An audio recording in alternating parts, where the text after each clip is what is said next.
We're going to go through a pails and rails progression for the hamstring. So what you're going to do is you're going to get into this half kneeling position. You're probably going to want something to hold on to, whether if it's like a PVC or a chair or something that you can have next to you, because really we don't want this to be something where you're trying to balance the whole time. Really, it's just a stretching progression. In this position, you get into a position where you feel some tension in the hamstring. It's okay if this knee is bent.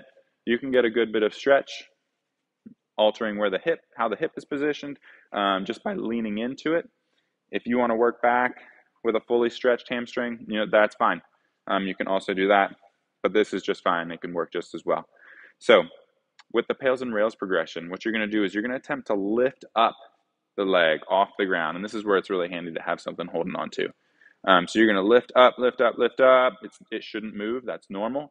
And then you're going to push down into the floor for 5 to 10 seconds. After pressing down into the floor for 5 to 10 seconds, you might be able to straighten that knee a little bit further, or you might be able to lean forward a little bit more. And then I want you to repeat that cycle. Lift up on the leg, 5 to 10 seconds, then press down into the floor for 5 to 10 seconds. Again, take up any slack that you've gained in the system.